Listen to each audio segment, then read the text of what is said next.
Hello friends, once again welcome back. പുതിയൊരു വീഡിയോയിലേക്ക് എല്ലാവർക്കും സ്വാഗതം. അപ്പോൾ ഇന്നത്തെ വീഡിയോയുടെ തമ്മിൽ നിങ്ങൾ എല്ലാവരും കണ്ടിട്ടുണ്ടാവും. അതായത് നിങ്ങൾ ബുക്ക് വായിക്കുമ്പോൾ അല്ലെങ്കിൽ ബുക്ക് എടുക്കുമ്പോഴേക്കും മടി തോന്നുകയാണ്, അല്ലെങ്കിൽ ബുക്ക് എടുക്കാൻ തോന്നുന്നില്ല, മീൻസ് അങ്ങനെ ഉള്ള കുറച്ച് ആൾക്കാരുണ്ടല്ലോ, അവർക്ക് വേണ്ടിയിട്ടുള്ളതാണ് ഇന്നത്തെ വീഡിയോ. ഏറ്റവും ഇമ്പോർട്ടൻറ്റ് പോയിന്റ് ഞാൻ പറയുകയാണെങ്കിൽ, എക്സാമിന് തലേ ദിവസം നമുക്കൊരു പരിപാടി ഉണ്ട്. നമ്മുടെ ഫ്രണ്ട്സിനെ കോൾ ചെയ്തിട്ട്, ഹലോ എടി, നീ എത്ര വരെ പഠിച്ചു, നീ എന്നെ പഠിച്ചോ, എന്തൊക്കെയാടി പഠിച്ചത്, അത് പഠിക്കണോടി, ഇത് പഠിക്കണോടി. ആ ഒരു സാധനം നമ്മുടെ ലൈഫിൽ നിന്ന് കട്ട് ചെയ്ത് കളയാം. അത് നമുക്ക് ഗുണത്തെക്കാളേറെ ദോഷം മാത്രമേ ഉണ്ടാകത്തുള്ളൂ. കാരണം നമ്മൾ അത് കൂടുതൽ ടെൻസ്ഡ് ആവുക ചെയ്യുക. കാരണം നമ്മുടെ ഫ്രണ്ട്സിനെ വിളിച്ച് ചോദിക്കുന്നപ്പോൾ അവള് പറയും, ഇത് പഠിച്ചില്ലേ, ഇത് പഠിച്ചില്ലേ, അത് പഠിച്ചില്ലേ, ഇത് പഠിച്ചില്ലേ ചോദിക്കുമ്പോഴേക്കും ഫുൾ ബ്ലാങ്ക് ഔട്ട് ആവും. കാരണം ഒരു എക്സാമിന് തലേ ദിവസമാണ് നമ്മൾ ചോദിക്കുന്നത്. എക്സാമിന് തലേ ദിവസം ചോദിക്കുമ്പോൾ നമുക്ക് ഓൾറെഡി ടൈം ഉണ്ടാവില്ല. സോ അത് നമ്മൾ അവോയ്ഡ് ചെയ്യാം.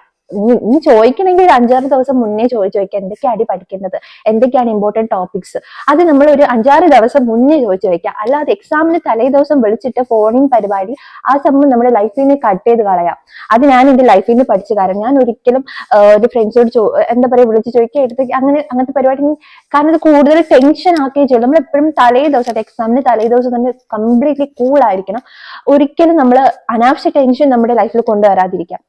നമ്മൾ എന്താണോ പഠിച്ചത്, അല്ലെങ്കിൽ നമ്മളൊരു കുറച്ച് ദിവസം മുന്നേ എന്താണ് ഇമ്പോർട്ടൻറ്റ് ടോപ്പിക് എന്നുള്ളത് എല്ലാവരോടും ചോദിച്ചറിഞ്ഞ് നമ്മൾ എല്ലാം റെഡിയാക്കി വെച്ചിരിക്കണം. അല്ലെ തലേ ദിവസം വിളിച്ചിട്ട് ഓരോരുത്തർ ചോദിക്കുന്ന ആ ഒരു പരിപാടി നമ്മൾ അവോയ്ഡ് ചെയ്യാം. നന്നായിട്ട് പഠിക്കുക, അല്ലെങ്കിൽ ക്ലാസ്സിൽ ടോപ്പ് ആവുക, അല്ലെങ്കിൽ ആൾക്കാരുടെ ഒന്ന് ഇംപ്രസ് ചെയ്യുക, അങ്ങനെ ആഗ്രഹമുള്ള ഓൾമോസ്റ്റ് എല്ലാവർക്കും അങ്ങനെയുള്ള ആഗ്രഹങ്ങളുള്ളവരായിരിക്കും. പക്ഷെ നമുക്ക് അതിന് വേണ്ടിയിട്ട് പറ്റുന്നില്ല. ബുക്ക് എടുക്കുമ്പോൾ തന്നെ ഭയങ്കര മടി തോന്നുക, അല്ലെങ്കിൽ കുറച്ചു നേരം വായിക്കുമ്പോൾ തന്നെ ബോറടിക്കുക, അങ്ങനെ ഉള്ള ആൾക്കാരായിരിക്കും ഏറ്റവും കൂടുതലുള്ളത്. അപ്പോൾ ഞാൻ പറയുകയാണെങ്കിൽ ഞാനും അതേ കാറ്റഗറിയിലുള്ള ഒരാൾ തന്നെയായിരുന്നു. പക്ഷെ ഞാൻ എൻ്റെ ഒരു എക്സ്പീരിയൻസ് വെച്ചിട്ടാട്ടോ പറയുന്നത്. ഞാൻ ഡെവലപ്പ് ചെയ്തെടുത്ത കുറച്ച് കാര്യങ്ങളുണ്ട്. അതായത് ബോറടിക്കാതെ നമുക്ക് ഒരുപാട് നേരം വായിക്കാം, അല്ലെങ്കിൽ ഒരുപാട് നേരം പഠിക്കാൻ പറ്റുക, അങ്ങനെ കുറച്ച് കാര്യങ്ങൾ ഞാൻ എൻ്റെ ലൈഫിൽ നിന്ന് ഡെവലപ്പ് ചെയ്ത കുറച്ച് കാര്യങ്ങളുണ്ട്. സോ അതൊക്കെയാണ് ഞാൻ ഷെയർ ചെയ്യാൻ പോകുന്നത്. കുറച്ച് ടിപ്സും കാര്യങ്ങളൊക്കെയാണ് കേട്ടോ. സോ ഫസ്റ്റ് ആയിട്ട്, നമ്മൾ ഒരിക്കലും ഒരാൾ ഫോഴ്സ് ചെയ്തിട്ടാവരുത് നമ്മൾ ബുക്ക് എടുത്ത് പഠിക്കുന്നത്. നമുക്ക് വേണ്ടിയിട്ടാണ് നമ്മൾ പഠിക്കുന്നത് എന്നുള്ളൊരു ചിന്ത നമ്മൾ ഫസ്റ്റ് ഓഫ് ഓൾ ഡെവലപ്പ് ചെയ്തെടുക്കുക. ആര് ഫോഴ്സ് ചെയ്താലും, ഇതിപ്പോ നമ്മുടെ ഫ്രണ്ട്സ് ആയാലും നമ്മുടെ വീട്ടുകാരായാലും പറയുവാണ്, ഒന്ന് പഠിച്ചുകൂടി, ഒന്ന് ബുക്ക് എടുത്ത് വായിച്ചുകൂടി, 2 അക്ഷരം വായിച്ചുകൂടി, അങ്ങനെ പറഞ്ഞ് ഫോഴ്സ് ചെയ്യിപ്പിച്ച് ചെയ്യിപ്പിക്കുന്ന ഒരവസ്ഥ ഒരിക്കലും നിങ്ങൾ ഉണ്ടാക്കരുത്. അതിനു മുന്നേ തന്നെ നിങ്ങൾ ഡെവലപ്പ് ചെയ്തെടുക്കുക. എന്തെങ്കിലും വായിക്കാം, അല്ലെങ്കിൽ എന്തെങ്കിലും ചെയ്യാം, എന്തെങ്കിലും പഠിക്കാം എന്നുള്ള ഒരു നമ്മൾ അത് ഡെവലപ്പ് ചെയ്തെടുക്കുക എന്നുള്ളതാണ്. അതിന് നമ്മുടെ മനസ്സ് തന്നെ നമ്മൾ റെഡിയാക്കി എടുക്കുക എന്നുള്ളതാണ്. പിന്നെ ഒരിക്കലും ഒരുപാട് നേരം എന്ന് പഠിക്കാതിരിക്കും. ഇപ്പൊ ഒരുപാട് കുത്തി ഇരുന്ന് പഠിക്കുന്നുണ്ട്, അങ്ങനെ പഠിക്കുന്നതുകൊണ്ട് എനിക്ക് യാതൊരുവിധ താല്പര്യമില്ല. പക്ഷെ അങ്ങനെ പഠിക്കുന്നവരുണ്ട്, സോ അത് വിട്ടേക്ക്. പക്ഷെ എല്ലാവർക്കും അങ്ങനെ പറ്റണമെന്നില്ല. സോ നമ്മള് ഇപ്പൊ ഫോൺ യൂസ് ചെയ്യാതെ, അല്ലെങ്കിൽ ഫോൺ യൂസ് ചെയ്യരുത് എന്നൊക്കെ പറയുന്നവരുണ്ട്. പക്ഷെ അങ്ങനെ നമുക്ക് ഒരിക്കലും ഫോൺ യൂസ് ചെയ്യാണ്ട് ഫുൾ ടൈം എന്ന് പഠിക്കുക, അതൊരിക്കലും നടക്കണ കാര്യം. എപ്പോഴായാലും നമ്മൾ ഫോൺ യൂസ് ചെയ്തു പോകും. അതുകൊണ്ട് ഫസ്റ്റ് ഓഫ് ഓൾ നിങ്ങൾ ചെയ്യേണ്ട ഒരു കാര്യം എന്ന് പറഞ്ഞാൽ, ഒരു ടൈം ടേബിൾ സെറ്റ് ചെയ്യുക എന്നുള്ളതാണ്. ആദ്യം തന്നെ ഒരു ടൈം ടേബിൾ സെറ്റ് ചെയ്യും. നമുക്ക് എത്ര പോർഷൻസ് ഉണ്ട്, ഇപ്പൊ ഒരു 10 ചാപ്റ്റേഴ്സ് നമുക്ക് തീർക്കാനുണ്ടെങ്കിൽ, ഇപ്പൊ 10 ഡേയ്സ് ഉണ്ട്, 10 ചാപ്റ്റേഴ്സ് ഉണ്ട് എന്ന് വെച്ചാൽ, ഇപ്പൊ 10 ഡേയ്സ് ഒരു 10 ചാപ്റ്റേഴ്സ് തീർക്കണ രീതിയിൽ ഷെഡ്യൂൾ ചെയ്ത് വെക്കാം. അപ്പൊ ഞാൻ ചെയ്യണത് ഇങ്ങനെയാണ്, നമ്മൾ ഷെഡ്യൂൾ ചെയ്യും. അതായത് ഇപ്പൊ 10 ചാപ്റ്റേഴ്സ് ഉണ്ടെങ്കിൽ ഇന്ന ദിവസം ഇന്ന ചാപ്റ്റർ തീർക്കും. അങ്ങനെ നമ്മളൊരു ടൈം ടേബിൾ എഴുതി വെച്ചിട്ട് ആ ചാപ്റ്റർ തീർന്നു കഴിഞ്ഞാൽ നമ്മളൊരു ടിക്ക് ഇടാം.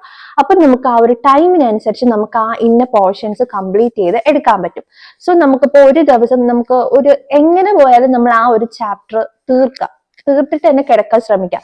സോ നമുക്ക് ഇപ്പൊ നമ്മൾ അതിന് മുന്നേ തീർക്കുവാണെങ്കിൽ നമുക്ക് ബാക്കിയുള്ള ടൈം ഫുള്ള് നമ്മുടെ ഫ്രീ ടൈം ആണ്. അപ്പൊ ആ സമയത്ത് നമുക്ക് ഇഷ്ടമുള്ള കാര്യങ്ങൾ ഫോൺ നോക്കി എന്താന്ന് വെച്ചാൽ നമുക്ക് ചെയ്യാം. സോ ഞാൻ അങ്ങനെയാണ് ചെയ്തുകൊണ്ടിരുന്നത്. ഞാനൊരു ഷെഡ്യൂൾ ചെയ്യും. ഇന്ന ദിവസം, അതായത് ഇപ്പൊ എത്ര ചാപ്റ്റർ ഉണ്ടോ ആ ചാപ്റ്റർ ഡിവൈഡഡ് ബൈ എത്ര ദിവസം ഉണ്ട്, അത് നമ്മൾ ഡിവൈഡ് ചെയ്തിട്ട് ഞാനിത് ഷെഡ്യൂൾ ചെയ്ത് വെക്കാൻ ചെയ്യാറ്. എന്നിട്ട് ഇന്ന ദിവസത്തിനുള്ള ആ ചാപ്റ്റർ തീർത്തിട്ട് തന്നെ കിടക്കുള്ളൂ. അതിന് മുന്നേ തീരാറുണ്ട് സത്യം പറഞ്ഞാൽ. നമുക്കത് പറ്റാതൊന്നുമില്ല. നമ്മൾ ജസ്റ്റ് ഒന്ന് വായിച്ചു പോവാൻ, നമ്മളത് ബൈഹേർട്ട് പഠിക്കാതിരിക്കുക ഒരിക്കലും. ബൈഹേർട്ട് പഠിച്ചാൽ നമ്മൾ ഒന്ന് ബൈഹേർട്ട് പഠിക്കുമ്പോൾ ആ സമയത്ത് ഓർമ്മ കാണുമെങ്കിൽ കുറച്ച് കഴിയുമ്പോഴേക്കും നമ്മുടെ തലയിൽ നിന്ന് അത് പോകും. എക്സാമിന്റെ സമയത്ത് ഒന്നും ഓർമ്മ കാണില്ല. അപ്പൊ നമ്മൾ ബൈഹേർട്ട് പഠിക്കാതെ അതിന്റെ എന്താണോ അതിന്റെ തീം അല്ലെങ്കിൽ എന്താണ് അതിന്റെ കണ്ടന്റ് എന്നുള്ളത് സംഭവം നമ്മൾ പഠിച്ചു വെക്കുക. അങ്ങനെ നമ്മൾ മനസ്സിലാക്കി പഠിക്കാൻ ശ്രമിക്കുക. ഒരിക്കലും ബൈഹേർട്ട് പഠിക്കാതിരിക്കുക. സോ അങ്ങനെ പഠിച്ചു കഴിഞ്ഞാൽ നമുക്ക് നമ്മൾ ഉദ്ദേശിച്ച സമയത്തുള്ളത് നമുക്ക് പഠിച്ചു തീർക്കാൻ പറ്റും. ബാക്കിയുള്ള ടൈം നമുക്ക് ഇഷ്ടമുള്ള കാര്യങ്ങൾ ചെയ്യാൻ പറ്റും. നമ്മൾ എല്ലാവരും സ്കിപ്പ് ചെയ്യുന്ന ഒരു കാര്യമാണ് ഈ പഠിച്ച കാര്യം. ഞാനിപ്പോ ഇന്നത്തെ ദിവസം ഇത്ര പോർഷൻസ് പഠിച്ചെന്ന് വെച്ചോ, പിന്നെ നമ്മളത് ആ ഭാഗത്തോട്ട് തിരിഞ്ഞ് നോക്കാറേ ഇല്ല. പിന്നെ നോക്കുന്നത് എക്സാമിന്റെ തലേന്നായിരിക്കും. സോ അപ്പോഴേക്കും നമ്മുടെ തലേന്ന് എല്ലാം പോയിട്ടുണ്ടാവും. സോ നമ്മൾ എപ്പോഴും സ്കിപ്പ് ചെയ്യുന്ന ഒരു കാര്യമാണ് റിവൈസ് എന്നുള്ളത്. ഇന്ന് ഞാനൊരു പോർഷൻ പഠിച്ചിട്ടുണ്ടെങ്കിൽ പിറ്റേ ദിവസം നമ്മൾ പുതിയ പോർഷൻ പഠിക്കുമല്ലോ. പുതിയ പോർഷൻ പഠിച്ചതിന് ശേഷം ബാക്കി വരുന്ന ടൈം ഒരു 5 മിനിറ്റ്സ് എടുത്താൽ മതി. 5 മിനിറ്റ്സ് കൊണ്ട് നമ്മൾ തലേ ദിവസം എന്താണോ പഠിച്ചത് അത് എന്തായാലും റിവൈസ് ചെയ്ത് വെക്കുക. ഇപ്പൊ നമ്മൾ പുതിയ പോർഷൻ പഠിച്ചില്ലെങ്കിൽ പോലും തലേ ദിവസം എന്താണ് നമ്മൾ പഠിച്ചത് അത് എന്തായാലും റിവൈസ് ചെയ്ത് നമ്മൾ ജസ്റ്റ് ഒന്ന് ഓടിച്ച് വായിച്ച് വെച്ചാൽ മാത്രം മതി. കുട്ടിയിൽ ഒന്നുകൂടെ പഠിക്കണമെന്നല്ല പറഞ്ഞ് ജസ്റ്റ് ഒന്ന് റിവൈസ് ചെയ്ത് വെക്കുക. അത് ഏറ്റവും ഇമ്പോർട്ടന്റ് ആയിട്ടുള്ള കാര്യമാണ്. അല്ലെങ്കിൽ നമ്മൾ എന്തായാലും മറന്നു പോകും.